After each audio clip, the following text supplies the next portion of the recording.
Are you wanting to create a highly prosperous photography business doing what you love? Or maybe you have a great business already and want to up your game? Then you're in the right place.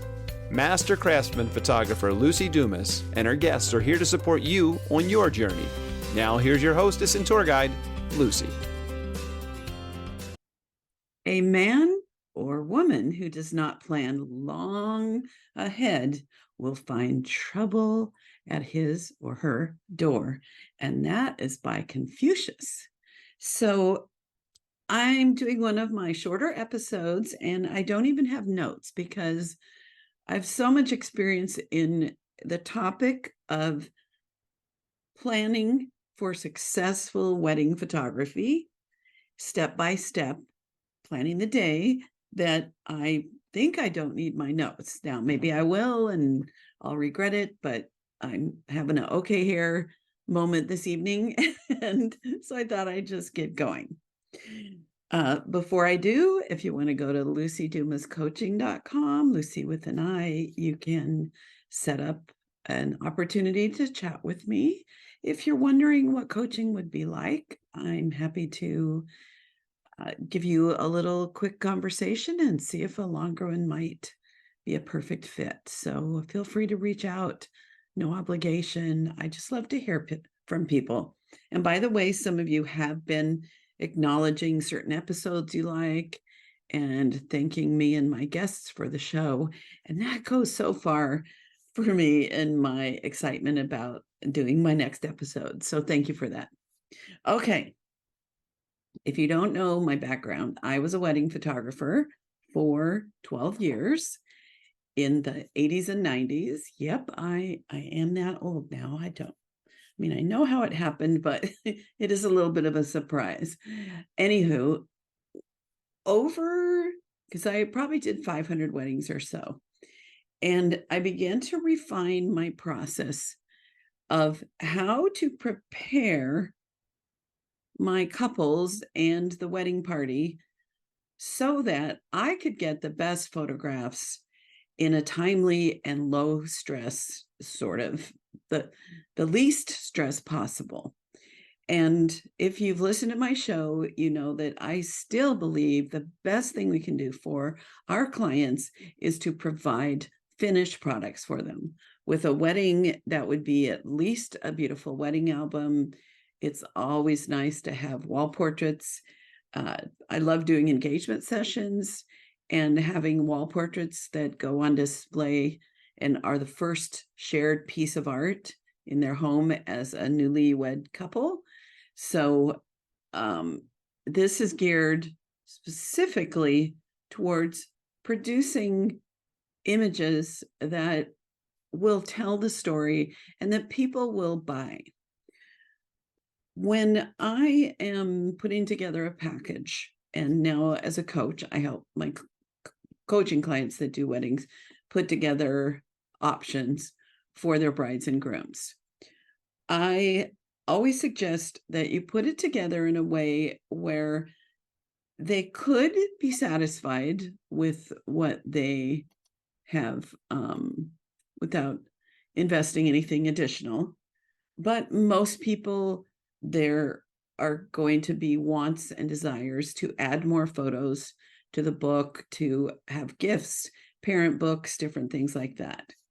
So that's always in my mind is what's a price point and an amount of images or a credit towards a book or some way to put together packages so that, let's say someone invests $4,000, they can easily spend another $1,000 to $4,000 on up to finish the book and share and have art and so forth. So that being said, one of the ways that I'm able to make this all happen is by having a timeline that I create with my brides and grooms that allows for all the contingencies of things that could go wrong, lots of space to do the photography in a way that is not as stressful and adds actually to the enjoyment of the day. So what do I mean by that?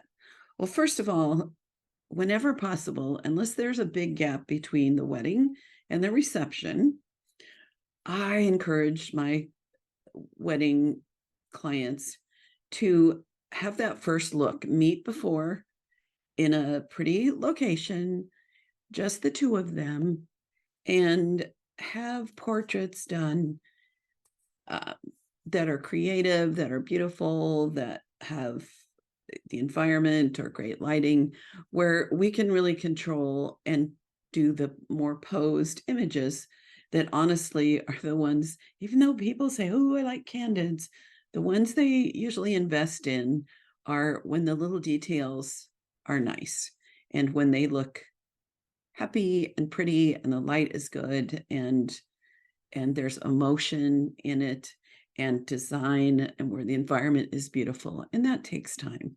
Now, I'm really happy that the first look thing has become popular. I think if I were still doing weddings, it would be easier to basically talk people into meeting. I like to meet 3 hours before, and I'll tell you why in a minute. Um, to have that meeting, I used to have a checklist and a whole thing that I would send home with my brides and grooms so that A, they began to understand how nice that is and how much it actually supports them enjoying the day more and getting better photographs and having less stress and keeps from if they go home and somebody says, oh no, you can't see each other before the wedding, that they've got kind of an ammunition for that. So one of the first things I say if I'm sitting down at a consultation and say, in photographing your wedding, one of the things I highly recommend is that first you two get together. We have about half an hour together, and then your wedding party joins us, and we can do beautiful things and fun things. You can have a little pre-party, and then your parents and siblings join us, and we do those things. And then we have a nice little, like a 45-minute break where you can refresh, you can have those hugs and talk to people, get yourself in gear for the fact that now this is the moment you're getting married. A lot of times people say, oh, well, I want to only see him when I'm coming down the aisle. And my response to that is, first of all, when it's the moment and you are coming down that aisle, that is the moment you're getting married, and the emotion is there, and it is so special, even if you've just spent the last 3 hours hanging out together.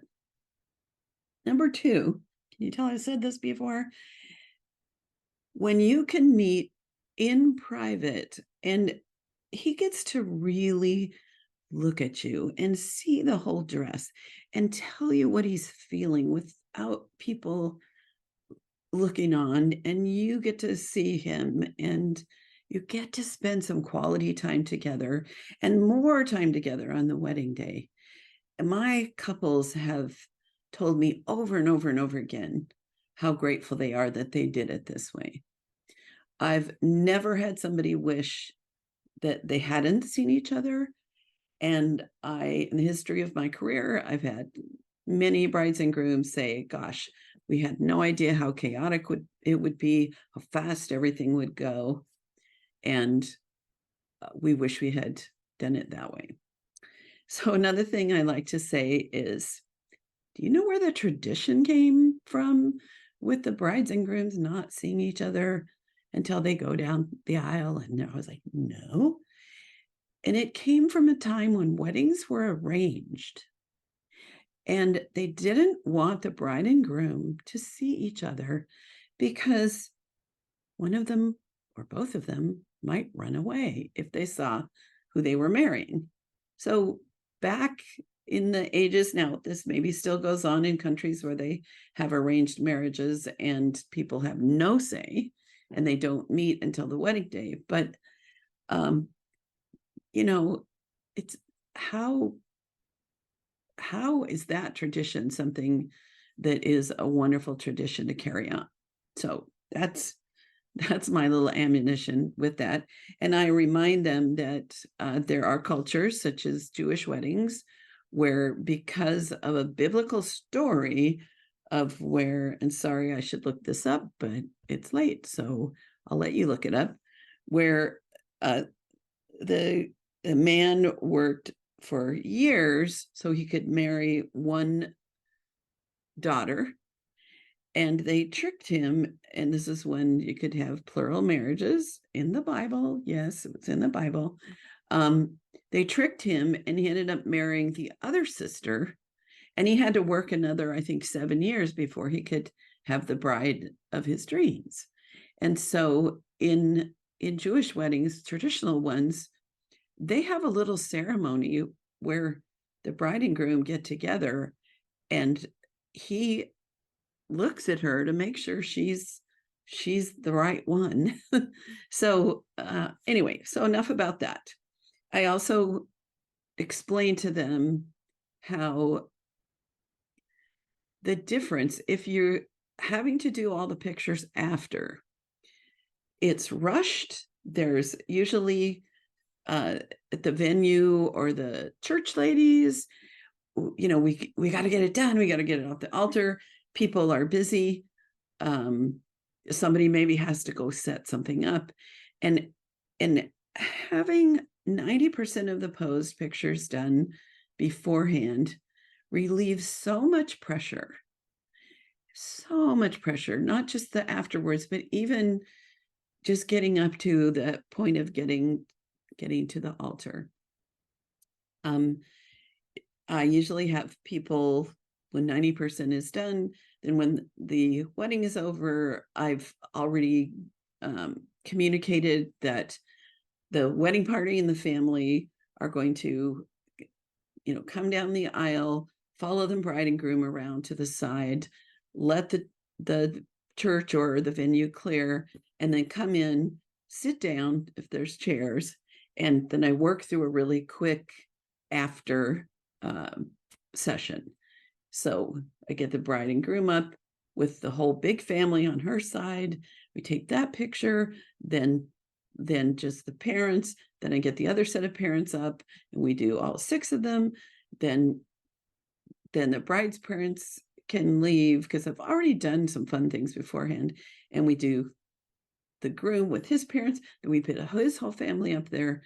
Then they can all go, and then we do if it's an altar or something like that, then we do the whole wedding party with the couples paired up that, are maid of honors and best man.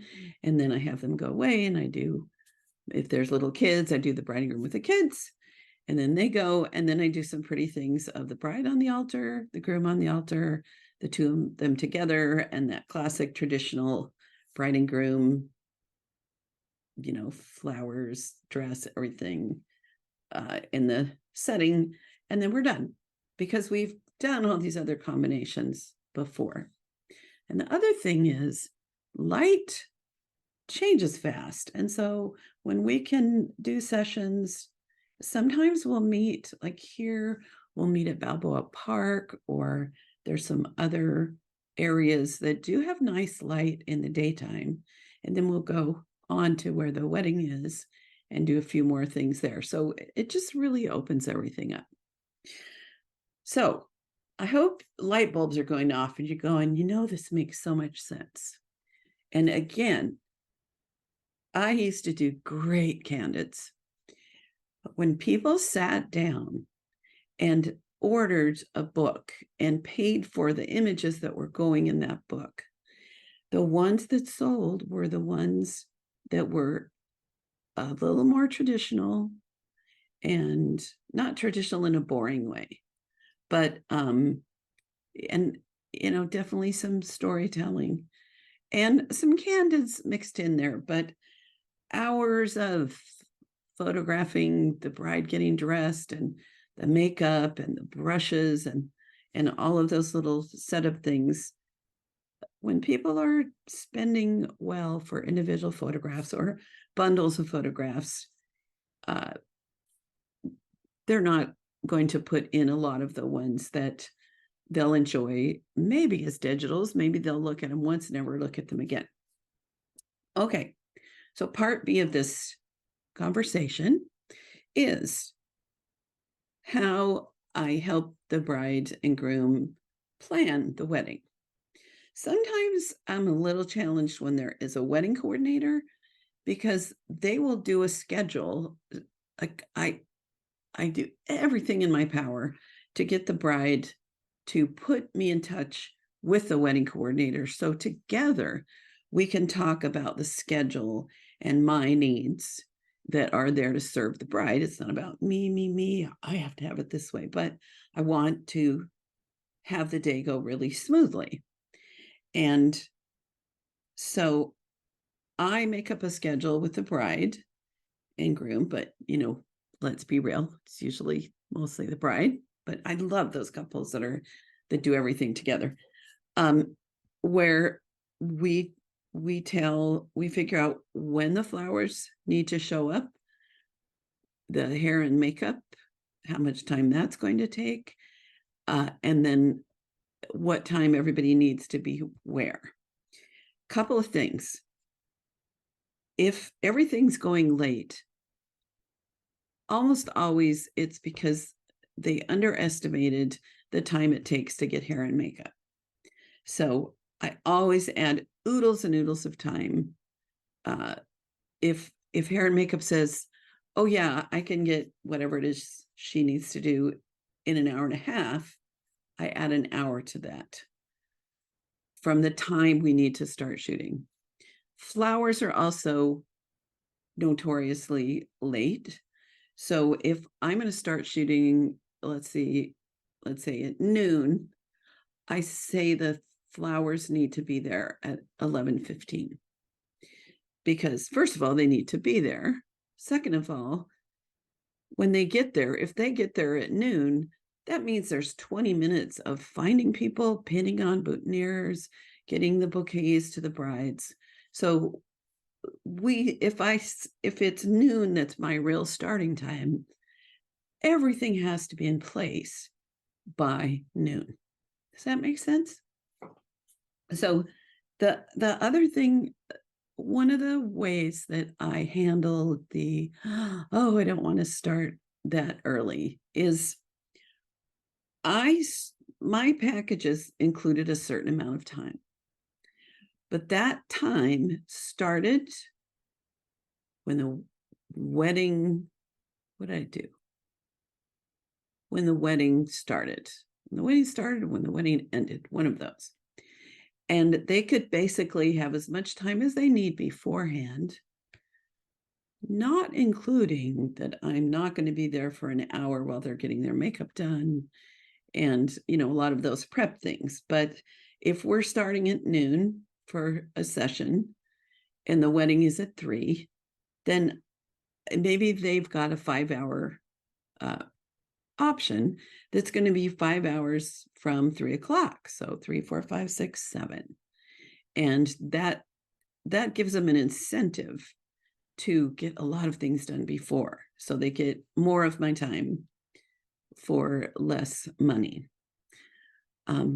Also, another little tip, I personally cannot go an entire day without sitting down, eating, having fluids, and being close enough to the bride and groom that I can be sure that I've got my cameras right there, charged up, ready to grab and get a shot at a moment's notice.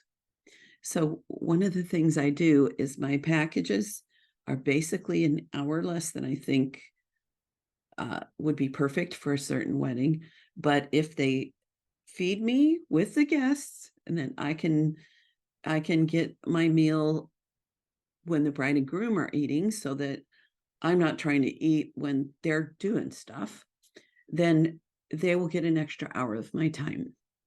And that has solved, most people like, of course we're going to feed you. But every now and then there's somebody that is just not comfortable with that option. And I tell them, okay, you can either, I'm going to take a dinner break and I'm going to leave And whatever happens for 45 minutes, there will not be photographs of that. And you will, sign a statement that that is something that you're happy with, or you can find a place for my assistant and I to sit that's close to the head table where we can be seated, have a meal, and be right there for all the action.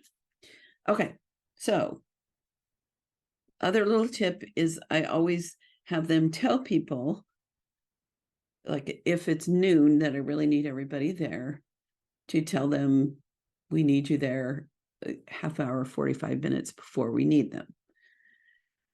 So all of this is designed to avoid that last minute chaotic rush before the ceremony, because it's really nice to take a little break, have some pictures, have some quality time with the two of you, with your family. Otherwise, you never really get the same kind of time on the whole day, and the day goes by as a blur. So I think that's my tips. I'm going to pause just one sec and have a think and make sure I'm not forgetting some of my well-earned wisdom. Oh, I know one thing. So I always say there's about 50 mistakes that you can make before you're fully competent as a wedding photographer, meaning not being a good photographer, but all the things that can go wrong. So one thing that can go wrong is not absolutely confirming in writing the day before where the wedding is and where the reception is and where you're doing any other photography. I had a close call, oh my gosh, where we met in Balboa Park before the wedding, and the church was supposed to be at this location that was just around the corner near downtown San Diego, which is why we picked the park. And as I'm leaving, we've wrapped up doing all these formals and fun things. I said, now, what street is the church on again, to somebody? And they said, La Jolla Boulevard or something like that. And I was like, what? I thought it was like Date or Fifth or Hawthorne. And they're like, no, it's the, let's say, La Jolla Presbyterian. Whereas I thought it was the Downtown Methodist. And they had changed the venue and they hadn't told me. But thank goodness the photo gods or the people that protect us from disasters pitched in, because that was before cell phones. So another thing, of course, is always have everything charged and have extras of everything. Things don't run out quite as fast as they used to. And of course, unless you're shooting film, we used to have a fast turnaround, and you had to be really prepared not to be on 3 shots left just as the bride and groom are coming down the aisle. But I recently on Facebook saw a post where somebody said, I did a session with only one memory card, and it was a really important session, and I knew I probably should have had backups, and mine stopped working. So always have backups and backups. You might have heard my story of a wedding that I did where I used to travel with 3 cameras and 3 lenses and 3 flashes. And because I was working with 2, I would switch off and do some different things with the 2, and then had the backup of those. And before we, like in the middle of the portrait sessions that we were doing 3 hours before in Presidio Park in San Diego, one camera didn't work, and then a flash didn't work, and then a lens didn't work, and then another thing. And I was down to 1 lens, 1 camera, 1 flash, with really no bandwidth to figure out what the problems were. Some of them were just sync cord issues. When you're in that, like, You don't have time to stop and sort it out. So always have plenty of backups. And nowadays, what I would do is I would also always look around and see who's got really nice camera gear, just in case I need to say, hey, I've got a problem here. Can I use your camera? And I'll make it worth your while. So let's see, was that it? Okay, I'm going to do that little pause, have my little think. So hold on one sec. Okay, so what I meant to say at the beginning is I was pondering this little short and sweet episode is all of this goes back to building a relationship with your clients where you are the trusted advisor. So before I start giving them schedules and all these different things and even trying to convince them to meet before, I've been working from the first phone call, or if I met them at a bridal show, or however they found me, whatever our first contact is, all the way through. I have been acting as an advisor. I've been showing that I care about them and care about their day. I've been giving referrals, which someone who will give referrals is advising. And so then when it comes down to here's what I recommend in terms of the timeline, they trust me. And that is everything. Another thing, a little hot tip, get your full money up front before the wedding day. Nothing is more awkward than trying to get a check from somebody on the wedding day or after the day. And there you sit with these files and you've not been paid in full. And then they're slow in paying because no one has more money right after a wedding. They've gone on a honeymoon. They've basically, squeezed every dime they can out of wherever money is coming from that they're comfortable. And so, and especially it's easier to get it from parents if you're like last minute mom, we overdid it on this and now we don't have the money for that. Can we pay you back? It had some very awkward situations. And what are you going to do if you show up and they don't have that check they promised you, or the Venmo or however you're doing it? Are you not going to shoot the wedding? Of course you're going to shoot the wedding. But then what happens sometimes is they don't get to see their images, of course, until after they've paid, and then you edit. And then they'll say, oh, it was 2 months before we got our proofs, or got to see those images. They're not remembering, it's their fault, and it looks bad for you. So that's something I'm always firm on 2 weeks before. And when people are like, well, I don't want to pay for something before I've seen it, I tell them, well, first of all, it is an industry standard. And I'll say, because the truth is, nobody has more money after, and it can be very awkward. But also, where I am. So if I didn't show up or I didn't do a good job, you can certainly have a recourse with the courts. You can hunt me down, but you could move away and I would have no idea how to find you. So, this is my policy. And for my colleagues and I, this is something that has really served everybody well. And the thing is, if they give me a really hard time about it, they're probably people I don't want to work with anyway. Because again, if they don't trust me at that point, it's not going to be, the whole process is not going to go well. So I think that's it for now, my darlings. And let me know topics you would like to hear. And let me know if there's somebody specific that you think would be great. And you just have a really swell week. Okay. Bye for now. You have been listening to The Highly Profitable Photographer with Luci Dumas. If you've enjoyed this podcast, please rate, subscribe, review, and share.